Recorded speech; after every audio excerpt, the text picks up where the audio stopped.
Hello बच्चों, कैसे हैं आप लोग। आशा करता हूं बहुत अच्छे होंगे और आपके बहुत सारे प्यार के साथ हमारा चैनल ग्रो कर रहा है।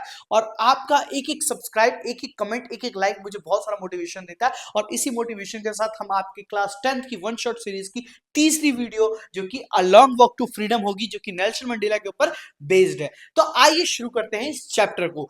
उस चैप्टर को शुरू करने से पहले मैं 1 मिनट आपका लूंगा और 1 मिनट में आपको बताऊंगा कि क्या है इस चैप्टर के अंदर। बच्चों, कहा जाता है कि जब एक्सप्लॉइटेशन की बात होती है, जब डिस्क्रिमिनेशन की बात होती है, तो यहाँ पे जब नेल्सन मंडेला ने इस पूरी सिस्टम को बदल डाला कि किस तरीके से जब महात्मा गांधी से नेल्सन मंडेला मिले थे, तो फर्स्ट टाइम ऐसा माना गया था कि साउथ अफ्रीका जब महात्मा गांधी गए थे, तो वहां पे महात्मा गांधी के पास फर्स्ट क्लास की टिकट थी, बट थर्ड क्लास में उनको बैठना पड़ा था। द रीजन क्यों? क्योंकि वहां पे डिस्क्रिमिनेशन था रेस को लेकर, रेशियल डिस्क्रिमिनेशन। क्या, कौन सी रेशियल डिस्क्रिमिनेशन? क्या ये वो रेस है जहां पे स्प्रिंट रेस, मैराथन और रिले जैसी रेसें होती हैं? जी नहीं, ये उस रेशियल डिस्क्रिमिनेशन की बात है जहां पे हम सफेद लोग और काले लोग यानी कि व्हाइट स्किन पीपल और ब्लैक स्किन पीपल की हम बात करते हैं। यहां पे उसी तरीके से इस उस इंसान की बात है जिस इंसान ने 27 साल उस सिस्टम के लिए, उस चीज के लिए, लड़ाई के लिए अपने 27 साल जीवन के एक जेल में काट दिए और किस तरीके से इस फ्रीडम के लिए लड़ाई की। तो आइए शुरू करते हैं।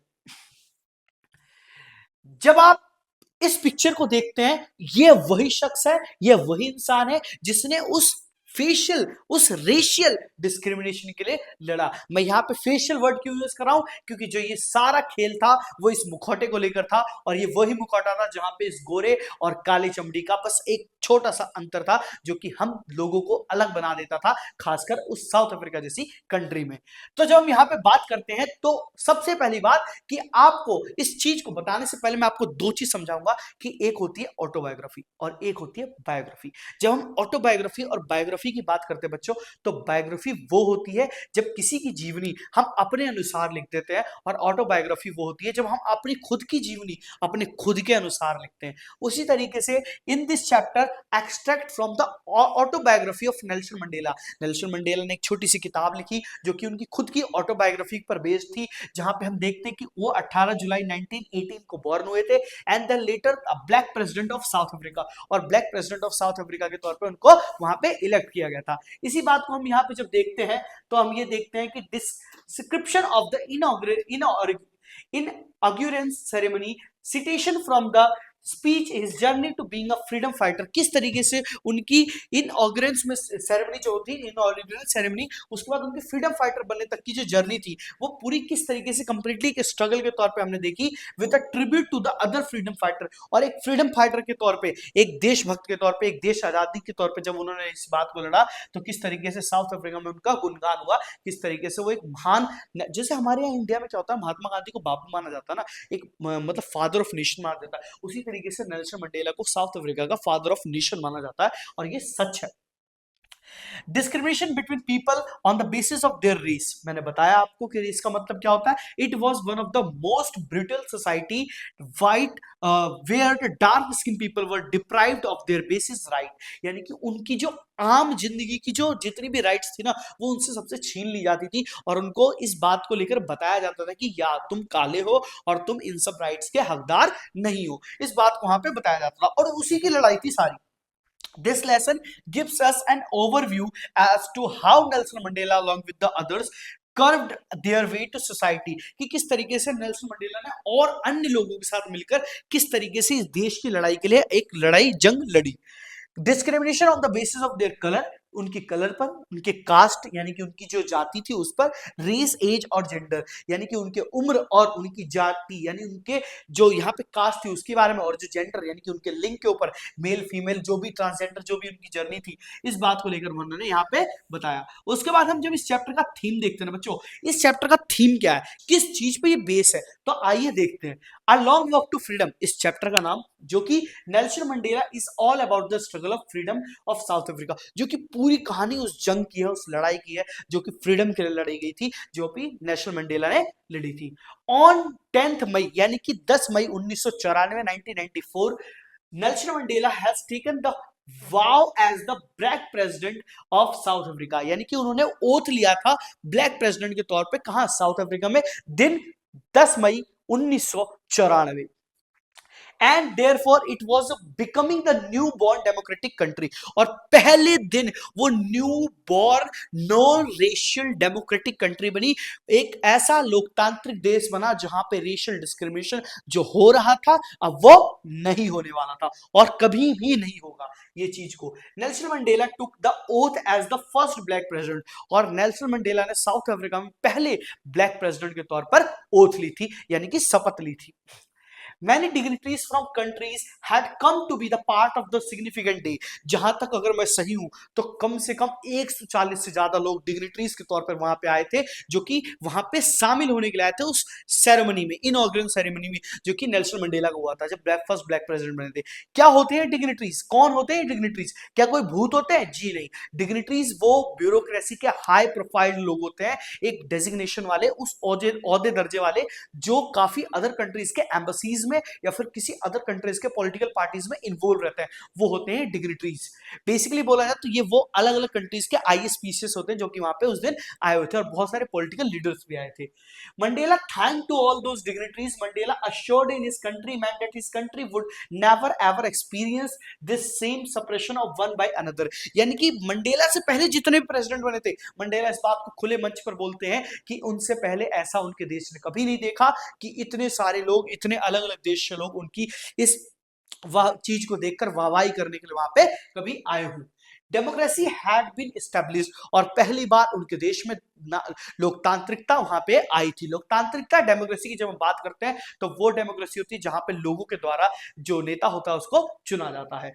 And Africa's result a government of no discrimination was established, और कभी भी इस नो डिस्क्रिमिनेशन वाली जो गवर्नमेंट थी वहां पे वो एस्टैब्लिश हुई। उसके बाद जब ये थीम समझ गया आप, इस कहानी का इंट्रो समझ गया आप, आशा करता हूं आपको कहानी भी थोड़ी थोड़ी समझ में आने लगी होगी। उसी कहानी को थोड़ा सा और अंडरस्टैंड करने के लिए यहाँ पे समरी को एक्सप्लेन करते हैं और फिर आते हैं क्वेश्चन आंसर पे। बच्चों, आपके बहुत सारे प्यार के साथ जब ये मोटिवेशन मिलता है ना, तो प्लीज चैनल को सब्सक्राइब किया करो, उसको शेयर करो, ताकि मैं अच्छा से अच्छा कंटेंट आपके लिए ला सकूं। और बहुत मेहनत लगती है बच्चों कि वन टेक में आपके लिए वीडियो बनानी पड़ती है। The people of South Africa sang to national anthem. देखो, जैसे हमारे इंडिया में जनगण मन होता है ना, उसी तरीके से अदर यहाँ पे खासकर साउथ अफ्रीका में या फिर बहुत सारी अदर कंट्रीज भी ऐसी जहाँ पे हम दो अलग अलग लैंग्वेज में देखते हैं। श्रीलंका में भी था कि दो नेशनल एंथम वहां पे गाई जाती है। तो यहाँ पे जब हम बात करते हैं साउथ अफ्रीका की, दो नेशनल एंथम होते थे। Us people of South Africa sang to national anthem as a symbol of that day. यानी कि वहां पे जब वो मंडेला में वहां ब्लैक प्रेसिडेंट बने तो वहां पे दो तरीके के नेशनल सॉन्ग को गाया गया था। पहला दिन वो दिन था। That reason for this movement was that black skin people were exploited by the white people। और वो जो white people जो exploit करते थे black people को, वो भी इस बात को देखते थे। He said that this type of suppression of people of South Africa is the origin many stars। और ये बात वहां पे दिखा रही थी कि हाँ, black people जो है वो भी काफी स्टार्स के तौर पे वहां पे चमक सकते हैं। People must learn to hate first. People जो होते हैं, लोग होते हैं, उनको पहले किसी को हेट करना पहले सीखना चाहिए। And then because of is they hate then they can be taught to love. क्योंकि जब उनको उस चीज को हेट करना आता होगा तभी उनको प्यार करना आता होगा। क्योंकि प्यार हर कोई कर सकता है, हर चीज से कर सकता है, लेकिन बात जब बशर्ते हेट की आती है तो हर इंसान हेट नहीं कर पाता, हर इंसान नफरत नहीं कर पाता किसी चीज से। तो पहले आप नफरत करना सीखिए, तब आप प्यार करना सीख पाओगे, चाहे वो आपके देश के लिए हो, आपकी चीज के लिए हो, या आपके स्वयं के लिए हो। उसके बाद हम बात करते हैं कि ब्रेव मैन इज, उसके बाद हम देखते हैं यहाँ पे from the loves come from the opposite circumstances, कि अलग परिस्थितियों में जब आपके पास प्यार वापस आता है। He also says that a brave man is not who does not feel afraid। यानी कि बहादुर इंसान वो नहीं है जो डर से नहीं कांपता, बहादुर इंसान वो है जो भय से और नहीं कांपता और भय पर जीत पा लेता है, भय पे कॉन्क्योर करता है, उस चीज पर कॉन्क्योर करता है। In life man has two major obligation. उसी तरीके से मंडेला बताते हैं कि हर इंसान के, हर व्यक्ति के जीवन में दो ऐसी रिस्पॉन्सिबिलिटी होती है, बहुत इंपॉर्टेंट ऑब्लिगेशन होते हैं। फर्स्ट टुवर्ड हिज फैमिली, पहला उसके परिवार के लिए, टू हिज पेरेंट, उसके माता पिता के लिए, टू हिज वाइफ, उसकी पत्नी के लिए, टू हिज चाइल्ड, और second the other and hand obligation toward his country, उसके देश के लिए, उसके देश के लोगों के लिए, और उसकी कम्युनिटी यानी कि उसके समुदाय के लिए। Everyone fulfill his duty as per his inclination and interest। जब हम बात करते हैं स्वस्थ जीवन की, एक स्वार्थ जीवन की, तो हम यहाँ पे देखते हैं कि हर इंसान के जीवन में जब ड्यूटीज की बात आती है, जब रेस्पॉन्सिबिलिटी की बात होती है, तो हर इंसान अपने खुद के इंटरेस्ट को दबाकर, अपने खुद के सेल्फ रेस्पेक्ट को दबाकर अपने परिवार को, अपने समुदाय को, अपने जीवन को देखता है और उस पर हेल्प करता है और पूरी जी जान लगा के हुंकार भरता है, और यही सच्चा जीवन है। But it was a very thoughtful to country like South Africa when Mandela became an adult, then he understood that the freedom was only an illusion। जब मंडेला बड़े हुए तो उन्होंने देखा कि जो फ्रीडम है वो सिर्फ एक धुंधला छलावा है। किस तरीके से उन्होंने इस चीज को एक्सप्लेन किया कि in fact he was the slave of exploitation, कि वो खुद भी गुलाम थे उस एक्सप्लॉयटेशन के, उस परिस्थिति के, उस सर्कमस्टांसेस के। ही also understood that not only he was a slave, but his mother, his wife, his son, his whole family, his whole community, even his whole country was slave of that thing, of that racial discrimination। उसके बाद हम chapter के highlight की बात करते हैं ना, कि किस तरीके से चैप्टर जो मेन पॉइंट को हाईलाइट करता है, तो इस चैप्टर में दो चीज बहुत इंपॉर्टेंट मेन पॉइंट पे हाईलाइट होती है। पहली चीज जो मैंने बताया आपको, अपार्थाइड सिस्टम। दूसरी चीज जो इस चैप्टर में हाईलाइट होती है वो होती है यहाँ पे कि लोगों का रेशियल डिस्क्रिमिनेशन को लेकर उस चीज को लड़ना, उस चीज के लिए जंग करना। तो यहाँ पे अकॉर्डिंग टू हिम, किसके, नेल्सन मंडेला के अकॉर्डिंग, कि freedom is also mandatory for them who were suppressing, यानी कि आजादी उसके लिए भी है जो सप्रेस हो रहा है, अदर इन द पास्ट, यानी कि कभी पहले जीवन में कभी सप्रेस हुआ हो, दबा हो किसी भी चीज को लेकर। They also have right to have because it's snatcher, भाई उसके लिए भी ये जीवन का एक अधिकार है कि स्नैचर ऑफ अदर्स फ्रीडम, जो स्नैचर वो चैन खींचने वाला स्नैचर नहीं, स्नैचर यानी कि किसी की आजादी को खींच लेने वाला स्नैचर इज अ प्रिजनर, वो एक कैदी है ऑफ द सेम। उसी तरीके से thus the oppressor is much a prisoner as the oppressed, और उसी तरीके से oppressor is much prisoner than oppressed, and the oppressor is two is not free, और ऑपरेसर भी इस बात को लेकर आजाद नहीं है। इस बात की जब हम कंक्लूजन को देखते हैं ना, तो फिर से वो सेम लाइन रिपीट करते हैं हम नेल्सन मंडेला की, कि the brave man is not one who does not feel afraid, कि एक बहादुर इंसान वो बहादुर नहीं है। ये आप लाइन लिख के आओगे ना बोर्ड में, आई विल गारंटी यू कि टीचर आपको नंबर देगा, इस लाइन को लिख के अंडरलाइन कर देना और फिर देख लेना marks. Not feel afraid but he is one who conquer that fear, और असली बहादुर इंसान वो होता है जो इस फियर पे, अपने डर पे, अपने भय पे कॉन्क्यूर कर लेता है, यानी कि जीत पा लेता है। वो एक रियल विनर होता है, वो एक रियल योद्धा होता है। Mandela said that every man has his duty, Mandela बोलते हैं कि हर इंसान की अपनी खुद की ड्यूटीज और रिस्पॉन्सिबिलिटी होती है, एंड कम्युनिटी को लेकर, अपनी कंट्री को लेकर, अपने देश को लेकर, अपने समुदाय को लेकर। उसके बाद हम जब मोस्ट इंपॉर्टेंट क्वेश्चन की बात करते हैं तो बच्चों बहुत मेहनत लगती है स्लाइड्स को बनाने में, और जब हम यहाँ पे क्वेश्चंस की बात कर रहे हैं ना, तो आपके पूरे फर्स्ट फ्लाइट में और फुटप्रिंट में लगभग 20 से 25 ऐसे इंपॉर्टेंट चैप्टर है ना, और उनमें आप मोटा मोटी 10 क्वेश्चन का एवरेज लगा के चलो, जबकि मैं 12 करवा रहा हूं यहाँ पे इस चैप्टर में, 10 का भी एवरेज लगा के चलो तो 250 क्वेश्चन आप कंप्लीट क्लास 10th में 250 क्वेश्चन कर लेते हो ना, I will guarantee you no one will stop you to score 75 plus above marks in your board exam, and that's my promise to you, and that's my commitment to you all of you. तो important question को start करने से पहले यहां पे देखते हैं कि what do you understand by the apartheid. सबसे इंपॉर्टेंट जो मैंने आपको बोला कि first question, first word, first ऐसा एक टर्म जो इस चैप्टर को लेकर बहुत इंपॉर्टेंट है कि ये अपार्थाइड क्या है। ये अपार्थाइड है क्या? ये अपार्थाइड एक पॉलिसी है, एक अपार्थाइड सिस्टम पॉलिसी है जो कि राजनीतिक सिस्टम पॉलिसी है। क्या? एक पॉलिटिकल सिस्टम जो कि लोगों को डिवाइड कर देता है ब्लैक और व्हाइट में। जब हम यहाँ पे बात करते हैं उनके रेस को लेकर, रेस मैंने समझाया, आप वीडियो को बैक करके पीछे जाके समझ सकते हो कि मैंने रेस के बारे में क्या बताया था। System black colored people in South Africa were not free from even discharge their personal and social obligation। अपने खुद के स्वयं जीवन में, अपने खुद के सामुदायिक जीवन में, अपने निजी और अपने पारिवारिक जीवन में जब उनकी खुद की ड्यूटीज को हम नहीं कंप्लीट कर पाते, अपने पेरेंट्स को लेकर, अपने बच्चों को लेकर, अपनी वाइफ और अपने हस्बैंड्स को लेकर, वो एक अपार्थाइड सिस्टम है, और इसी रेशियल डिस्क्रिमिनेशन को यहाँ पे अपार्थाइड सिस्टम के तौर पे बताया गया है। What promise does Mandela make in the beginning of the opening his oath taking speech? कि what मंडेला ने ऐसी कौन सी चीजों को स्पीच तौर पे, ऑथर के ओथ के तौर पे यहाँ पे ली थी और क्या प्रोमिसेस किए थे? Mandela thank all the international leaders, जो जितने भी इंटरनेशनल लीडर्स आए थे मंडेला उनको थैंक किया था, and guest he calls it occasion, जो कि उस ओकेजन पे, उस बहुत अच्छे शुद्ध दिन था भाई, उस दिन एक होली दिन था उनके लिए, एक बहुत मतलब ऑस्पिशियस डे था, कि उस दिन पूरी जो कम्युनिटी थी, पूरी जो समुदाय आई थी, ब्लैक व्हाइट पीपल दोनों लोग आए हुए थे। वो कहाँ पे, amphi theatre Pretoria, union building जो थी प्रिटोरिया में, जगह का नाम है, वहां पे वो बनाया गया था एम्पी थिएटर में। बताऊंगा मैं एम्पी थिएटर और ऑडिटोरियम में क्या डिफरेंस होता है, उसको भी मैंने क्वेश्चन रख रखा है यहाँ पे।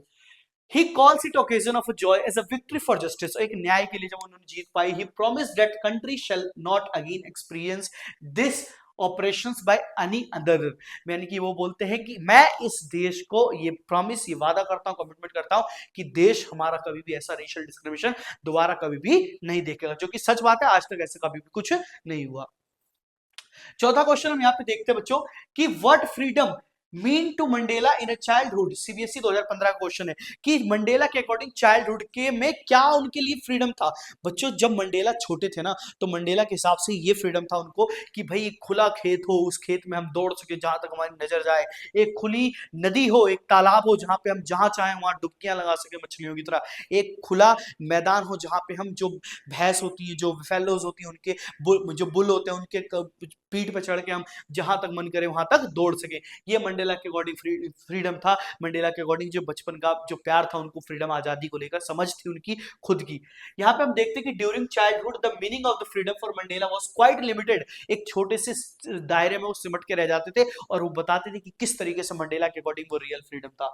ही considered it to be free to run the field, जिस तरीके से मैंने बताया, खुले खेतों में दौड़ जाना, swim to clear stream water and miles, ride the broad back of slow moving bull, एक छोटे मतलब हल्का धीरे धीरे चलने वाले बल्क जो होता है बुल, उसके ऊपर पीठों पर चढ़ के और दौड़ जाना।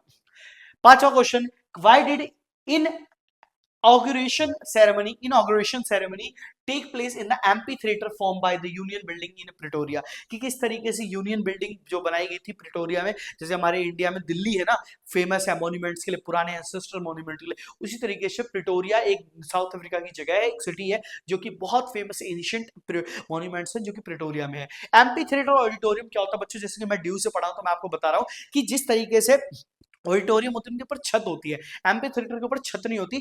ऑडिटोरियम एम्पी थिएटर काफी बड़े बड़े होते हैं और एम्पी थिएटर की लिमिट बोली जाए तो थोड़ी छोटी होती है। कोशिश ये किया जाता है कि ऑडिटोरियम एक ऐसा जगह हो जहां पे बिल्कुल अच्छे शोज करवाए जाए, सब कुछ हो, लेकिन एम्पी थिएटर का ऐसा माना जाता है कि जो कल्चरल प्रोग्राम हो वो एक लाइटिंग में हो, ओपन क्लाउड के नीचे हो, छत मतलब खुली आसमान के नीचे हो, वो एम्पी थिएटर होता है बेसिकली। तो इसी एम्पी थिएटर को इनॉग्रेशन सेरेमनी को यहाँ पे बुलाया गया था, एम्पी थिएटर में प्रिटोरिया में जो था यूनियन बिल्डिंग ऑफ प्रिटोरिया। तो it was the first democratic, यानी कि पहला लोकतांत्रिक नॉन रेशियल डेमोक्रेटिक गवर्नमेंट वहां पे फॉर्म हुई थी। Oath in south Africa, the ceremony was attended by dignitaries. मैंने बताया था कि डिग्निटरीज कौन है, आप पीछे जाके बैक करके वीडियो में देख सकते हो। बच्चों अगर आपको वीडियो फास्ट लग रही है सो प्लीज इसको स्विच कर लीजिए 0.75x पे, और अगर आपको स्लो लग रही है तो इसको स्विच कर लीजिए 1.25x पे। More than 140 more countries around the world, thousands of people of South Africa of all the races, काफी अलग अलग रेसेस के लोग वहां पे आए होते हैं। एक्चुअल में दो रेसेस थे, एक मेमोरेबल डे था, एक बड़ा अच्छा सा मेमोरी में क्रिएट करने वाला वो दिन था, वो पिक्स, वो फोटोज, जब लोग चाह रहे थे कि हाँ हमारे लिए पहली आजादी थी उनके लिए, और एक अंदर से खुशी आ रही थी उस बात को लेकर, उनको ये चीज समझ थी। So it took a place in amphitheater formed by the Union Building of Pretoria, और Union Building of Pretoria इसमें फॉर्म हुआ था ये। छठा क्वेश्चन देखते हैं हम कि what are the ideals which Mandela set for the future of South Africa in his swearing in a ceremony, कि मंडेला ने अपने साउथ अफ्रीका को लेकर क्या फ्यूचर स्वेरिंग सेरेमनी में ऐसी बातें किए थे कि हाँ भाई ऐसा ऐसा कुछ कुछ हम करेंगे नहीं। So Mandela emphasized to liberate all the people from poverty। Mandela ये चाहते थे कि हमारे देश के सारे लोग हों वो गरीबी से बाहर निकले, वो डेप्रिवेशन से बाहर निकले, वो डेप्रिवेशन से, जब उस कर्जे से, उस मानसिकता से, उस आइडियोलॉजी से बाहर निकलेंगे तब जाके चीजों को कुछ अच्छा कर पाएंगे। Suffering a gender and other discrimination in swearing ceremony, और इसी बात को लेकर, जेंडर डिस्क्रिमिनेशन को लेकर, रेशियल डिस्क्रिमिनेशन को लेकर अपने स्वेरिंग सेरेमनी ने मंडेला में बताया था। What did Mandela think for the oppressed and oppressed? देखो सबसे इंपॉर्टेंट क्वेश्चन, और आया, मैंने बोला था आएगा और आया भी, कि भाई What did Mandela think? Mandela क्या सोच विचार करते थे ऑपरेसर एंड ऑपरेस्ड के बारे में। So Mandela always thought that both oppressor and oppressed deprived of their humanity, यानी कि अपने व्यक्तित्व को लेकर डिप्राइव्ड थे, सोच उनकी नहीं बनती थी, तो सोच को लेकर काफी कमजोर थे। Oppressor is a prisoner of hatred, hated while oppressed has no confidence in humanity, कि oppressed ऑपरेसर जो था वो तो एक प्रिजनर था, किसको, हेटेड को लेकर, अपनी किसी भी मानसिकता को लेकर, अपने आइडियोलॉजी को लेकर, बुरा मानने को लेकर, and oppressed has no confidence of humanity, और ऑपरेस्ड जो था वो भी दब जाता था इस बात को लेकर कि उसके अंदर व्यक्तिगत कुछ रूप से विचार नहीं था, आइडियोलॉजी नहीं थी। So both of them need to be liberated, और इसी बात को लेकर दोनों को लिबरेट होने की जरूरत थी, काफी अच्छी चीज है, आइडियोलॉजी को चेंज करने की जरूरत थी। उसके बाद इस चैप्टर का, इस पूरी कहानी का जो मेन कैरेक्टर लीडर है, जो लीड हीरो है, उसके बारे में हम देखते हैं कि नेल्सन मंडेला की कैरेक्टर स्केच के बारे में, कि कैसे थे नेल्सन मंडेला, उनकी कुछ इंपॉर्टेंट बातों को मैंने यहाँ पे लिखा है, कुछ हाईलाइट करके लिखा है, कुछ चीजों को समझ के लिखा है। Nelson Mandela was brave and courage, पूरी कहानी में तो हम यही पढ़ रहे हैं कि नेल्सन मंडेला एक हीरो थे, ब्रेव थे, बहादुर थे, करेज थे, अपने काम को लेकर दृढ़ थे। Who fought against the apartheid system, जो कि अपार्थाइड सिस्टम के अगेंस्ट फॉट होते। फिर से अपार्थाइड सिस्टम बताता हूं, एक पॉलिटिकल सिस्टम जहां पर रेशियल डिस्क्रिमिनेशन किया जाता हो, उनके चेहरों को लेकर, उनके गोरे और काले होने को लेकर। South Africa despite of facing several challenges, south Africa में काफी सारे चैलेंजेस को लेकर, पॉवर्टी को लेकर, डेप्रिवेशन को लेकर चैलेंजेस आ रहे, तो उन चीजों के बीच में भी मंडेला लड़ते हैं और मंडेला जीतते हैं। इम्प्रिजमेंट ऑफ 27 ईयर, और 27 साल के इम्प्रिजमेंट के बाद, इस किस लिए इम्प्रिजमेंट हुई थी, इसी बात को लेकर तो इम्प्रिजमेंट हुई थी, क्योंकि जब मंडेला से पहले भी काफी ऐसे लोग थे, ऐसा नहीं मंडेला पहले थे, मंडेला से पहले भी काफी ऐसे लोग थे जो उस बात के लिए लड़ने के लिए साउथ अफ्रीका में खड़े हुए थे। इसी बात को लेकर मंडेला को भी 27 साल के लिए जेल में डाल दिया गया था, और ये वहां की साउथ जो डिस्क्रिमिनेशन थी साउथ अफ्रीका की, ये देखा गया था। ऐसा नहीं कि गांधी से पहले हमारे देश में, भारत में आजादी की लड़ाई नहीं लड़ी गई थी, लड़ी गई थी। 1857 में कौन लड़ा था, आजादी की लड़ाई लड़ी गई थी हमारे देश में पहली बार। जब हम भारत देश के बारे में डिस्कस करते हैं तो यहाँ पे भी वही चीज हुई थी, लेकिन जब बात आई जीतने की तो गांधी ने जिताया या किसने जिताया, ये भी एक क्वेश्चन बना हुआ है, कभी इस पे बात करेंगे। आइए चैप्टर पे, हिज जस्टिस एंड क्वालिटी। उसके बाद हम देखते हैं कि अनकम्प्रोमाइजिंग डिटर्मिनेशन, अनकम्प्रोमाइजिंग यानी किसी चीज को लेकर कंपेयर करने वाली जो उनकी खुद की दृढ़ शक्ति थी, वो उनको एक नया लीडर, एक नए आइडियोलॉजी के साथ लाके खड़ा कर देती थी। Mandela displayed a remarkable resilience, resilience and tenacity in his fight against the apartheid, never compromising his principle, अपने कभी भी अपने सिद्धांतों को लेकर वो अडिग रहे, अपने सिद्धांतों पर अडिग रहे और कभी भी इधर उधर डगमगाए नहीं।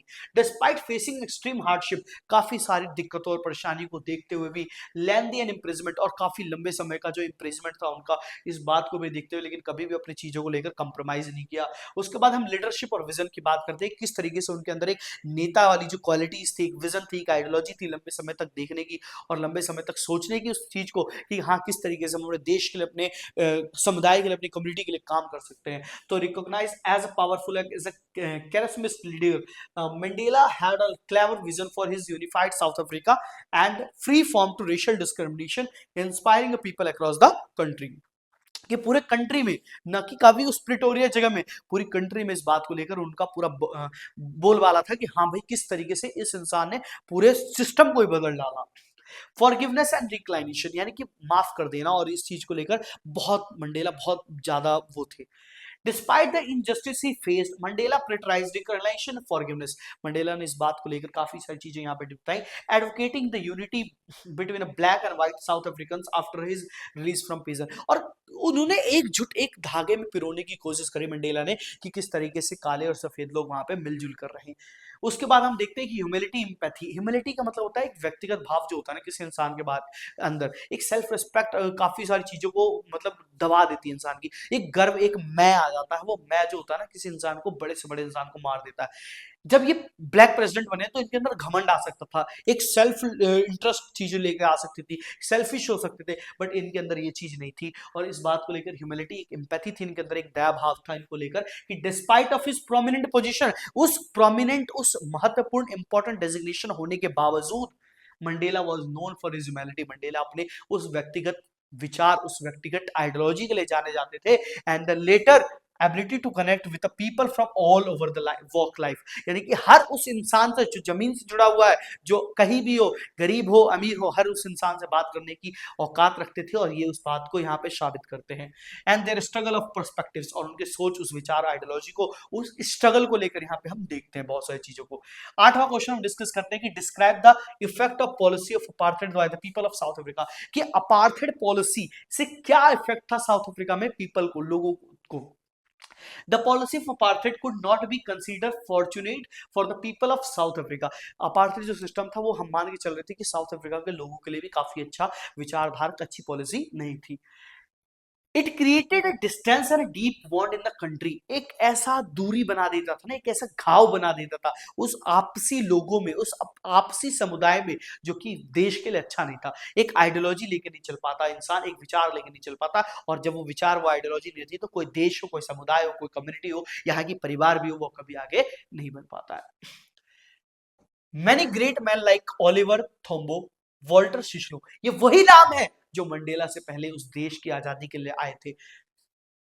Yusuf Dadoo Bram Fischer were produced due to the brutality and oppressions. इसी प्रताड़िता के साथ, इसी यातनाओं के साथ इन्होंने भी काफी अच्छी जंग लड़ी थी. इनके भी नाम आते हैं जब उस ब्लैक और रेशियल डिस्क्रिमिनेशन की बात करते हैं, और फिर नेल्सन मंडेला का नाम आता है. दे वर मैन ऑफ ग्रेट कैरेक्टर, और बोला जाता है कि वो लोग थे जो एक अच्छे चरित्र के लोग थे, एक अच्छे व्यक्तिगत के लोग थे, जिनके अंदर ह्यूमैनिटी और एम्पैथी थी. उसके बाद हम नवा क्वेश्चन देखते हैं कि व्हाट मंडेला रियलाइज. बच्चों अभी तक अगर आपने चैनल को सब्सक्राइब नहीं किया और आप चैनल को देख रहे हो तो बहुत मेहनत लगती है बच्चों. प्यार, एक एक सब्सक्राइब, एक कमेंट, एक लाइक मुझे इतना मोटिवेशन देता है कि हाँ, मुझे हर दिन एक नया कंटेंट लाने की कोशिश रहती है, चाहे वो जेई को लेकर हो, सीयूटी को लेकर हो, या हमारे सीबीएसई बोर्ड्स को लेकर हो. तो प्लीज चैनल को सब्सक्राइब कीजिए और शेयर भी कीजिए. Mandela realise that his brother and sister were not free from their own country. यहाँ पे 2012 में ये क्वेश्चन पूछा गया था कि what did Mandela realise about his brother and sister, कि उस देश में रहने के बाद जब उसका परिवार, उसके भाई, उसके बहन, उसकी बीवी, उसके वाइफ और उसका पूरा फैमिली जब उस कंट्री में स्लेव के तौर पे रहता है, even he was also living as a slave in their own country. उसकी कम्युनिटी, उसका समुदाय पूरा एक गुलाम की तरह रहता था. The freedom of everyone in his society was curtailed. Curtailed का मतलब होता है जिसे पर्दे सिकुड़ के रह जाते हैं ना, वैसे वो लोग एक दूसरे से सिकुड़ के रह जाते थे और वो उस चीज के लिए लड़ नहीं पाते थे. He joined the African National Congress and fought for the freedom, और फिर उन्होंने एएनसी ज्वाइन किया, अफ्रीकन नेशनल कांग्रेस, और फिर अपनी आजादी के लिए लड़े थे. कौन? Nelson Mandela. 10वां क्वेश्चन हम देखते हैं कि how did hunger for freedom change the Mandela life, कि किस तरीके से मंडेला ने आज मंडेला को आजादी के भूख ने, उस भूख ने जिताया और पूरे साउथ अफ्रीका का तख्ता पलट करके रख दिया, पूरी आइडियोलॉजी, पूरी विचारधाराओं को चेंज कर दिया. तो यहाँ पे देखते हैं कि in the beginning of his life, वो जब शुरुआत में छोटे थे, Mandela was not aware of freedom. Mandela को कुछ भी, भाई एक छोटे बच्चे को क्या पता होगा, मंडेला को किसी भी फ्रीडम, किसी भी आजादी के बारे में अवेयरनेस नहीं थी. Later Mandela found that his freedom had been taken away from him, और फिर बाद में मंडेला को लगा कि ये हमारा जो फ्रीडम है वो हमसे छीन लिया गया है, हमसे ले लिया गया है. एज ए स्टूडेंट, जब वो एक स्टूडेंट, एक विद्यार्थी के तौर पे देखे गए, he wanted a freedom only for himself. वो सोचते थे कि आजादी जो है वो सिर्फ स्वयं के लिए, और अपनी आजादी के लिए खुद ही लड़ना पड़ेगा, उनको ये लगता था. But slowly his own freedom became the greater hunger. जब उनकी खुद की फ्रीडम एक ग्रेट, एक बड़ी भूख बन गई, तो for the freedom of his people, अपने लोगों के लिए, अपने चेंज इज कंप्लीटली, जो कि उनको पूरा चेंज कर देता है कि मुझे खुद के लिए नहीं लड़ना है, मुझे अपने लोगों के लिए लड़ना है, अपनी कम्युनिटी, अपने समुदाय के लिए लड़ना है. 11वां क्वेश्चन हम देखते हैं, सेकंड लास्ट क्वेश्चन, कि describe the inauguration ceremony in simple word. कि पूरे कहानी में आपने सर बताया कि इनॉग्रेशन सेरेमनी हुई, अपार्थाइड सिस्टम को लेकर ये हुआ, racial law discriminate, democratic government form हुई. तो क्या हुआ इस इनॉग्रेशन सेरेमनी में? इस इनॉग्रेशन सेरेमनी की जब हम बात करते हैं, so it was the day of 10 मई 1994. फिर से दिन याद दिला रहा हूं कि 10 मई 1994 की बात है ये. डेमोक्रेटिक यानी कि पहला लोकतांत्रिक नॉन रेशियल डेमोक्रेटिक गवर्नमेंट वहां पे फॉर्म हुई. वो इंस्टॉल ये फोन ऐप वाला इंस्टॉल नहीं, वहां पे बनी, नई आई. डिग्निटरीज फ्रॉम डिफरेंट कंट्रीज, बहुत अलग अलग ब्यूरोक्रेसी के लोग वहां पे आए हुए थे. पार्टिसिपेटेड इन द सेरेमनी, उस सेरेमनी में, ये रिंग सेरेमनी नहीं है, ये सेरेमनी है वहां पे जब उनकी, जो उनको बनाया गया था लोकतांत्रिक, पहला लोकतांत्रिक प्रेसिडेंट, ब्लैक प्रेसिडेंट बनाया गया था, तब की सेरेमनी की बात करी जा रही है. South African man, women, children, all races were people present थे, और वहां पे सभी लोगों को प्रेजेंट था. बड़ा प्यारा सा मूवमेंट था, एक मेमोरेबल डे था वो, जिस दिन वहां पे सारे लोग आए थे और 2 नेशनल एंथम वहां पे गाया गया था. Last question of this chapter, यहां पे हम देखते हैं कि what does Nelson Mandela refer to as an extraordinary human disaster. यहां पे सबसे इंपॉर्टेंट क्वेश्चन, और सीबीएसई में आया हुआ क्वेश्चन, कि किस तरीके से नेल्सन मंडेला का ये माना था कि नेचुरल ह्यूमन एक्स्ट्राऑर्डिनरी डिजास्टर क्या है. सच बताऊं, मैं अपना व्यू भी दूंगा इस पे, और इनका व्यू पहले पढ़ते हैं कि Nelson Mandela refer to the apartheid policy for the white race against the black people as an extraordinary human disaster. यानी कि एक्स्ट्रा ऑर्डिनरी ह्यूमन डिजास्टर लोगों, मंडेला के अकॉर्डिंग वो था जब व्हाइट पीपल लोग एक्सप्लॉइट करते थे, डिस्क्रिमिनेट करते थे ब्लैक पीपल लोग को। उसके बाद white people snatch freedom from the coloured people of South Africa, black coloured people, यानी कि उन्होंने उस आजादी को छीन रखा था सफेद लोगों ने ब्लैक कलर पीपल से, to home the country belong, जिनका असल में कंट्री थी, एक्चुअल में दोनों लोग रहते थे तो कंट्री दोनों लोगों की, देश दोनों लोगों का था। The black people were subjected to operation of for a long, और जो काले लोग थे वो काफी लंबे समय तक के लिए, हम देखते हैं पूरे चैप्टर में या पूरी कहानी में, ये तो छोटी सी ऑटोबायोग्राफी थी नेल्सन मंडेला की, जिससे हमने ये सारी चीजों को उठाया, इतनी चीजों को समझा, और आशा करता हूं आपको बहुत अच्छे से समझ में आया होगा। उसके बाद हम देखते हैं they were not even allowed to discharge their obligation, उनकी खुद की रिस्पॉन्सिबिलिटी को वो अलाउ नहीं कर पाते थे, ये एक सबसे बड़ा रीजन था। देयर ओन फैमिलीज, अपने परिवार को लेकर, अपनी कम्युनिटी को लेकर, अपने समुदाय को लेकर, white people had no comparison to oppress their own people but put them in a prison, और जब भी ऐसा कुछ कोई कदम उठाता था तो उनको जेल में डाल दिया जाता था, और यही कारण था कि 27 साल नेल्सन मंडेला भी जेल में रहे थे। उसके बाद हम देखते हैं कि if they have some freedom, और फिर भी अगर उनको कुछ आजादी मिलती भी थी, इट वाज कर्टल्ड, उनको सिकुड़ दिया जाता था, उनको एक पर्दे की तरह जैसे साइड कर दिया जाता था। And the black people lived in their life as like a slave, और पूरी जीवन भर ऐसे लोग जो थे वो ब्लैक पीपल वो स्लेव गुलाम की तरह रह पाते थे, और यही इस चैप्टर की कहानी थी, और यही इस चैप्टर के बारे में पूरा समझाया था। आशा करता हूँ आपको बहुत अच्छा समझ में आया होगा, और इसी तरीके से आप चैनल पे प्यार बनाए रखिएगा। जब हम बात करते हैं बच्चों तो बहुत मेहनत लगती है स्लाइड्स को बनाने में, इतना प्यार दिखाने में। आपसे उम्मीद यही रहती है मेरी कि हर दिन आप अगर एक सब्सक्राइब, एक लाइक, एक कमेंट पे अगर आप शेयर करते हो, बढ़ाते हो, तो मुझे बहुत सारा मोटिवेशन मिलता है, ताकि मैं आपके लिए नए वीडियोस लाऊं। तो यही थी हमारी Nelson Mandela a long walk to freedom, जो कि वन शॉट सीरीज का फर्स्ट राइड का आपका तीसरा चैप्टर था, जो हम लेके आए थे आपके लिए। फिर मिलते हैं एक नई वीडियो के साथ, तब तक के लिए स्टे ट्यून्ड रहिए और आगे बढ़ते रहिए, जीवन में बढ़िए, और बोर्ड्स के लिए आगे समझिए, समझे।